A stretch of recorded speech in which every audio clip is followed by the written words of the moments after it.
একবার বানিয়ে মাস জুড়ে সংরক্ষণ করতে পারবে এই সুজির তৈরি দানাদার মিষ্টি। আর প্রতিটি মিষ্টি কিন্তু দানাদার এবং পুরো সফট হবে।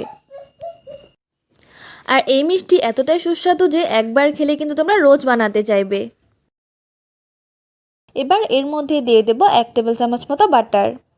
এই বাটার কিন্তু আমার ঘরে বানানো বাটার। এই রেসিপি আমি তোমাদের কাছে আগে শেয়ার করেছি, তোমরা চাইলে কিন্তু এই রেসিপিটি দেখে নিতে পারো এই ভিডিও। বাটারটা মেল্ট হয়ে যাবার পর এর মধ্যে দিয়ে দেব সুজি। এখানে কিন্তু আমি প্রায় হাফ কাপ মতো সুজি ব্যবহার করেছি। আর সুজিটা কিন্তু মিহিদানা নিয়েছি, তোমরা চাইলে কিন্তু যে কোনো দানার সুজিটা এখানে ব্যবহার করতে পারো। এবার এই বাটারের মধ্যে কিন্তু এই সুজিটাকে বেশ ভালো করে ভেজে নিতে হবে। তোমরা চাইলে কিন্তু এখানে ঘিটাও ব্যবহার করতে পারো। সুজিটা ভাজা হয়ে গেছে, এবার আমরা এটাকে নামিয়ে নেব। তারপর সেই প্যানের মধ্যে দিয়ে দেব 3 থেকে 4 টেবিল চামচ মতো চিনি। মিষ্টির পরিমাণটা কিন্তু অবশ্যই তোমরা নিজেদের স্বাদ অনুযায়ী দেবে, তোমরা কে কতটুকু মিষ্টি খেতে পছন্দ করো। আমি এখানে সুজির অর্ধেক চিনি নিয়েছি। তারপর এর মধ্যে দিয়ে দেব সামান্য পরিমাণে একটু জল দিয়ে এই চিনিটাকে ক্যারামেলাইজ করে নেব। ক্যারামেলটা কিন্তু দেখো প্রায় হয়ে গেছে। ক্যারামেল হতে কিন্তু খুব বেশি সময় লাগে না। আর এই ক্যারামেলটাকে কিন্তু আমরা খুব বেশি ডার্ক করবো না, নাহলে কিন্তু এটা পুরো তেতো হয়ে যায়। আর এটা কিন্তু সম্পূর্ণ অপশনাল, তোমরা চাইলে কিন্তু এটাকে ক্যারামেল না করেও তৈরি করতে পারো। কিন্তু ক্যারামেল এভাবে করে তারপর যদি তোমরা এই রেসিপিটা তৈরি করো তাহলে কিন্তু ক্যারামেলের একটা খুব সুন্দর ফ্লেভার আসবে এই মিষ্টির মধ্যে। আর একটা কিন্তু খুব মিষ্টি একটা কালার চলে আসবে। ক্যারামেলটা যখন পুরোপুরি হয়ে যাবে তখন আমরা এর মধ্যে দিয়ে দেব 200 গ্রাম মতো দুধ। দুধটা কিন্তু অবশ্যই ঘন নেওয়ার চেষ্টা করবে।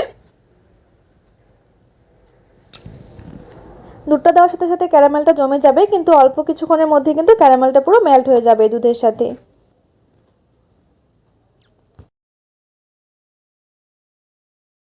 দুধটা যখন পুরোপুরি ফুটে আসবে তখন আমরা এর মধ্যে দিয়ে দেব সামান্য পরিমাণে একটু এলাচ গুঁড়ো।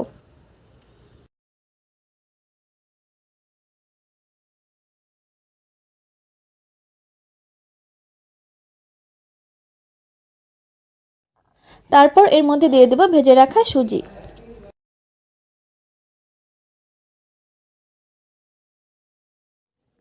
সুজিটা দিয়ে এবার বেশ ভালো করে কিন্তু দুধের সাথে মিশিয়ে নিতে হবে এই সুজিটাকে।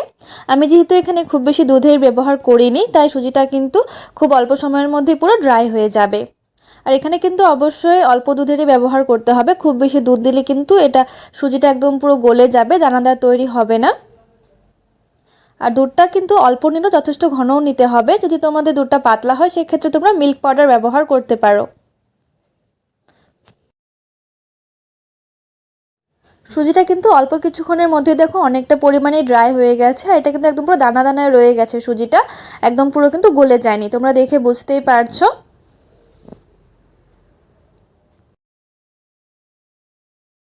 এবার আমরা এই সুজিটাকে অন্য একটি পাত্রে নামিয়ে নেব। অন্য একটি পাত্রের মধ্যে নামিয়ে নিয়েছি। এবার এই সুজির মধ্যে দিয়ে দেবো আরও হাফ টেবিল চামচ মতো বাটার।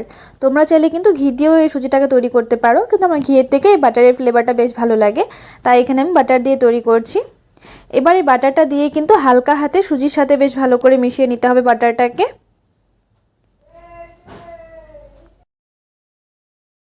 বাটারটা সুজির সাথে বেশ ভালো করে মিশিয়ে নিয়েছি। এবার হাত দিয়ে কিন্তু এটাকে একটা রোল করে নেব আমরা, একটু লম্বা করে এভাবে হাত দিয়ে হালকা হাতে। তোমরা কিন্তু যে কোনো শেপে তৈরি করে নিতে পারো, আমি এভাবে একটু গোল গোল রাউন্ড রাউন্ড করে কেটে নেব। শুধুমাত্র সুজি দিয়ে তৈরি হলেও কিন্তু এই মিষ্টিটা খেতে অসম্ভব মজাদার হয়, অনেকটা কিন্তু এটা খেতে ড্রাই কেকের মতো হয়। তোমরা কিন্তু অবশ্যই ট্রাই করে দেখতে পারো। ভিডিওটি শেষ পর্যন্ত দেখার জন্য তোমাদের সকলকে অনেক অনেক ধন্যবাদ।